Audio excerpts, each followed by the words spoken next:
అండి, good evening. Welcome to నవల హృదయం. ఈరోజు వసంత శిశిరం కథ నెక్స్ట్ పార్ట్ చూసేద్దాం. కథలోకి వెళ్ళిపోదాం రండి. వసంత్ సౌమ్యతో అన్న మాటలకు అతడికి ఎదురుపడాలని అనుకోవడం లేదు అంటుంది శిశిర. సమస్యను నేరుగా ఎదుర్కోవడం మానేసి ఇలా రావడం పారిపోవటం అవుతుందని చెప్పి శిశిరను కంపెనీకి పంపించేస్తుంది ఉమా.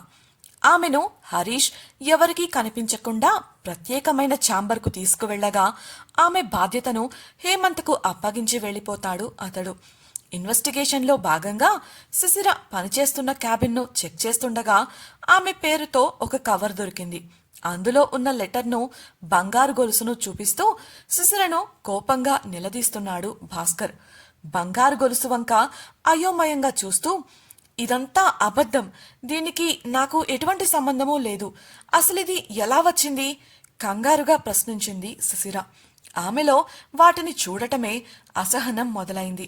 అదే అనుమానం కిషోర్లో కూడా కలిగి అతడు భాస్కర్ వంక చూడగా, మిస్ శిశిర పనిచేస్తున్న క్యాబిన్ తనిఖీ చేయించాను కిషోర్ గారు, అప్పుడే ఈమె చేసిన కుట్ర బయటపడింది, పళ్ళు కొరుకుతూ చెప్పాడు భాస్కర్. శిశిర మునిపంటి కింద దుఃఖాన్ని అణుచుకొని కోపంగా చూస్తూ, పూర్తిగా తెలుసుకోకుండా మాట్లాడకండి భాస్కర్ గారు, తర్వాత మీరే బాధపడాల్సి వస్తుంది అంది. ఇలా అడ్డంగా దొరికిపోయాక కూడా ఇంకా నీ నాటకాలు ఆపవా నువ్వు? ఇంతకు మించి నీకు ఇంకేం సాక్ష్యాలు కావాలి? గట్టిగా అరిచాడు భాస్కర్.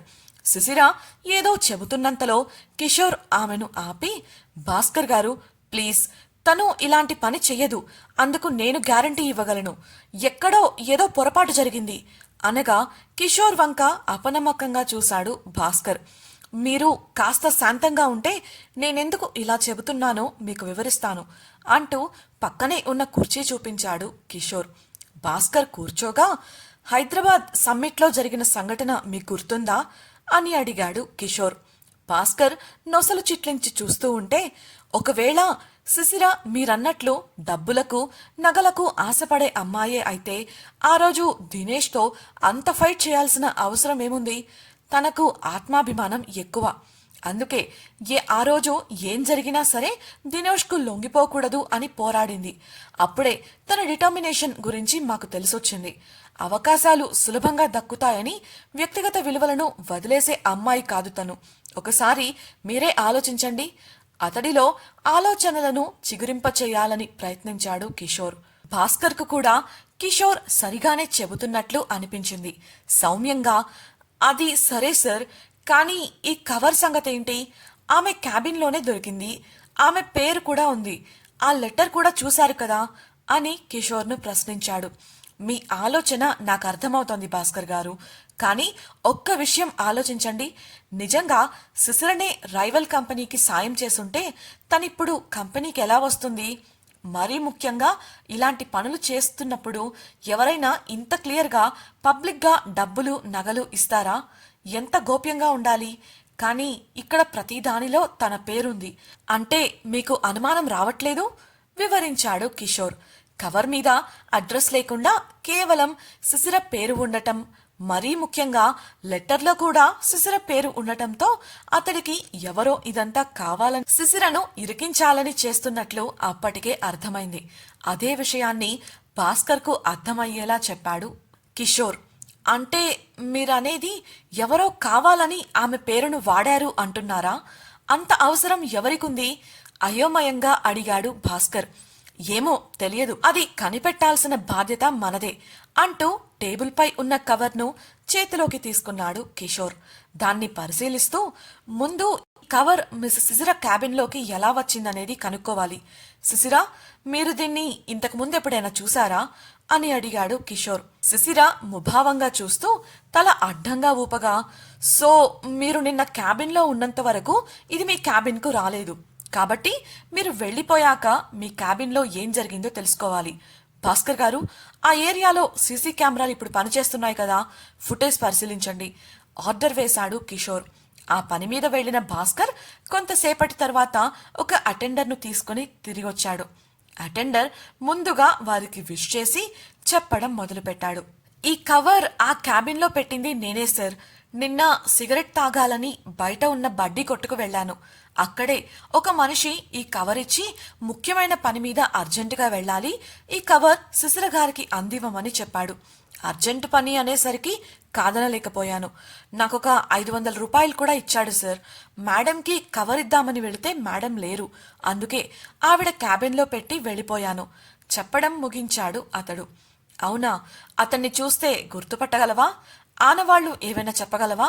ఆసక్తిగా అడిగిన కిషోర్కు తలగొక్కుంటూ, లేదు సార్, అతడు హెల్మెట్ పెట్టుకొని ఉన్నాడు, చేతులకి గ్లౌజులు కూడా ఉన్నాయి, లెదర్ జాకెట్ వేసుకున్నాడు, బండి మీద వచ్చాడు సార్, అందువల్ల గుర్తుపట్టలేను భయపడుతూనే చెప్పాడు అటెండర్.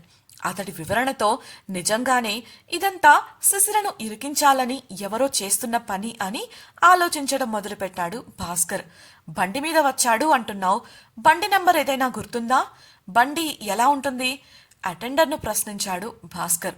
అతడు అయోమయంగా చూస్తూ, నాకు అవేవి తెలియవు సార్, కానీ ఆ బండి మాత్రం మామూలు జనాలు వాడేది కాదు, హై క్లాస్ బండి, నల్ల రంగులో ఉంది. అతడు కూడా నల్ల జాకెట్టు నల్ల ప్యాంటే వేసుకున్నాడు. అతడి హెల్మెట్ మీద ఒక విచిత్రమైన బొమ్మను చూశాను సార్. ఎరుపు రంగు గుండె బొమ్మని తెల్ల రంగు కత్తితో మధ్యలో పొడిచినట్లు ఉంది. అంతేకాదు సార్, అతడి చేతికున్న కీచైన్ కూడా అదే ఎరుపు రంగు రాళ్లు పొదిగిన గుండె బొమ్మ మధ్యలోంచి కత్తి చీల్చుకుంటూ వెళుతుంది. అంతవరకే తెలుసు సార్ అని చెప్పాడు. కిషోర్ హేమంత్తో, ఇతనితో వెళ్ళి ఆ కొట్టుకు దగ్గరలో ఏదైనా కెమెరా ఉందేమో చూడు, ఆ సరౌండింగ్స్ లో ఉన్న ఫుటేజెస్ అయినా సరే చెక్ చేయి. వీళ్లు కలవడానికి గంటపాటు ముందు వెనుక రికార్డ్ అయిన ఫుటేజ్ను కలెక్ట్ చేయండి. ఎలా అయినా అతన్ని మనం కనిపెట్టాలి చెప్పి పంపేశాడు. భాస్కర్ గారు, మనం సీఈఓ గారి దగ్గరకు వెళదాం. లీక్ అయిన డేటా గురించి ఏం చెయ్యాలో చెబుతారు. సాధ్యమైనంత త్వరగా రైవల్ కంపెనీ మన డేటాని వాడుకోకుండా చర్యలు తీసుకోవాలి, లేదంటే చాలా నష్టపోవాలి. ముందు మీరు ఆ ఏర్పాట్లు చూడండి చెప్పి భాస్కర్ను అక్కడి నుంచి పంపేశాడు కిషోర్. శిశిర వంక తిరిగి, నువ్వు కంగారు పడకు సిస్టర్, మిగతాదంతా మేము చూసుకుంటాం. మీకు ఏదైనా కావాలంటే హేమంత్ని కాంటాక్ట్ చేయండి, మీకు వాడి నెంబర్ నేను పంపిస్తాను. ఈ విషయాలన్నీ నాకు వదిలేసి మీరు ప్రశాంతంగా కూర్చోండి సర్ది చెప్పి అక్కడి నుంచి వచ్చేశాడు కిషోర్. అప్పటికే శిశిర ముఖంలో ఉన్న ఆందోళనను చూశాడు అతడు. అందుకే ఆమెకు అలా ధైర్యాన్నిచ్చాడు. కాని శిశిరకు మాత్రం ఎంత కంట్రోల్ చేసుకోవాలనుకున్నా భయము, ఆందోళన తగ్గటం లేదు. ఇదంతా సౌమ్య పనే అని తెలిసినా నిరూపించలేని స్థితి. పైగా తన పేరుతో ఉన్న కవర్లో బంగారు నగలు దొరకడం, తనే డేటా లీక్ చేసి సాయం చేసినట్లు లెటర్ దొరకడం ఆమెను మరింత ఆందోళనకు గురిచేశాయి. ఇప్పటి వరకు లోపల ఎక్కడో ఉన్న ధైర్యం కాస్త ఈ సాక్ష్యాలు చూడగానే చచ్చిపోయింది. ఏం జరుగుతుందో, ఏం చెయ్యాలో అర్థం కాక తల పట్టుకుని కూర్చుండిపోయింది. సీసీ ఫుటేజ్ కలెక్ట్ చేయడానికి అటెండర్తో కలిసి వెళ్లిన హేమంత్కు నిరాశే ఎదురైంది. అన్ని ఫుటేజ్లు కలెక్ట్ చేశారు. అందులో ఆ వ్యక్తి కూడా బండి మీద వెళుతూ కనిపించాడు. కానీ ఆ బండి నంబర్ ఫేక్. ట్రాఫిక్ కెమెరాల ద్వారా మెయిన్ రోడ్లో ఉన్నంత వరకు అతడు వెళ్లిన దారులలో ట్రాక్ చేశారు. కానీ అతడు చిన్న చిన్న గల్లీల్లోకి వెళ్ళాక మాయమైపోయాడు. ఎటు వెళ్లాడు అన్నదానికి చిన్న సాక్ష్యం కూడా దొరకడం లేదు. ఈ స్థితి కిషోర్, భాస్కర్లకు పెద్ద చిక్కే తీసుకువచ్చింది. ఎవరో ఇదంతా కావాలని శిశిరను ఇరికించాలని చేసినట్లు తెలుస్తోంది. కానీ నిరూపించడానికి సాక్ష్యాలు దొరకడం లేదు. ఎలా కిషోర్ గారు? మనం ఈ విషయం నిరూపించలేకపోతే జరిగిన సంఘటనతో మన కంపెనీ పరువు పోతుంది. అనవసరంగా ఆ అమ్మాయి జీవితంతో పాటు బంగారం లాంటి ఆమె బిజినెస్ ప్లాన్ కూడా నాశనమవుతుంది. రెండు వైపుల నుండి మనకే నష్టం. ఎవరో కానీ ఇదంతా చాలా తెలివిగా ప్లాన్ చేశారు పళ్ళు కొరుకుతూ అన్నాడు భాస్కర్. సిస్టర్, దీని వెనుక సౌమ్య ఉందని అంటోంది. కానీ ఎవరి సాయం లేకుండా ఆమె ఇలాంటి పని చేస్తుందా? రాజేంద్రవర్మ గారు ఇలాంటి పనులకు సహకరించరు. ఆయన కొడుకు చేస్తారా అంటే ఆయనకన్ని తెలివితేటలు లేవు. మనో గ్రూప్ ఇన్వాల్వ్మెంట్ ఉందా అనుకోవడానికి దాదాపు సబ్మిషన్కి వచ్చిన వాళ్ళ ప్రాజెక్టుతో ఆటలాడేంత తెలివి తక్కువ వాళ్ళు కాదు. రైవల్ కంపెనీలో ఉన్న మన స్పై ద్వారానే డేటా వాళ్ల చేతికి చేరింది అన్న విషయం మనకు తెలిసింది. ఇంతవరకు వాళ్ళు ఆ విషయం డిక్లేర్ చేయలేదు, మనము బయటకు చెప్పలేదు. కానీ క్లయింట్స్కి, ఇన్వెస్టర్లకి ఇన్ఫర్మేషన్ వెళ్ళిపోయింది. అది ఎలా సాధ్యం? నిన్నటి టెండర్ కూడా కేవలం ₹1,00,000 తేడాతో రైవల్ కంపెనీ చేతికి దక్కింది. దీనికి డేటా లీక్ వ్యవహారానికి ఏదైనా సంబంధం ఉందా? మనసులో మననం చేస్తున్న కిషోర్ ఒక ఉద్యోగి దూసుకుంటూ ఆ గదిలోకి రావడంతో డిస్టర్బ్ అయ్యాడు. అది చూసిన భాస్కర్, హరీష్ ఏమైంది నీకు, ఏంటా కంగారు అని ప్రశ్నించగా హరీష్, సార్ ఇప్పటి వరకు బయట నుంచి మాత్రమే సమస్య, ఇప్పుడు కంపెనీ లోపల కూడా మొదలైంది ఆయాసపడుతూ చెప్పాడు. కుర్చీలోంచి ఒక్క ఉదుటున లేస్తూ, ఏమంటున్నావు హరీష్, ఏంటా సమస్య ప్రశ్నించాడు కిషోర్. మిస్ సునీతని అరెస్ట్ చేశాక కూడా కంపెనీ డేటా లీక్ అయింది అంటే ఇంతకు ముందు జరిగిన దాంట్లో సునీత తప్పేం లేదు, కాబట్టి ఆమెను త్వరగా విడిపించాలి. మీరు మీ ఉద్యోగులకు ఇలా ఎలా చేస్తారు? కొత్త ప్రాజెక్టులో వచ్చే లాభాల కోసం కంపెనీ ఉద్యోగుల జీవితాలతో ఆడుకుంటున్నారా? మాకు రక్షణ లేని చోట మేము పనిచేయం. అవసరమైతే అందరూ కలిసి రాజీనామా చేస్తామని మన ఉద్యోగులంతా లాబీలో ధర్నా మొదలుపెట్టారు సార్. వెంటనే మిస్ సిసిరను అరెస్టు చేసి అమాయకురాలైన సునీతను విడిపించాలని అంటున్నారు. కింద లాబీలో క్షణక్షణానికి జనం ఎక్కువ అవుతున్నారు కానీ తగ్గడం లేదు. త్వరగా రండి సార్, లేదంటే తర్వాత మేనేజ్ చేయలేని పరిస్థితిని చూడాలి వివరించాడు హరీష్. ఆ పిడుగులాంటి వార్తతో కిషోర్, భాస్కర్లకు ఏం చెయ్యాలో తోచలేదు.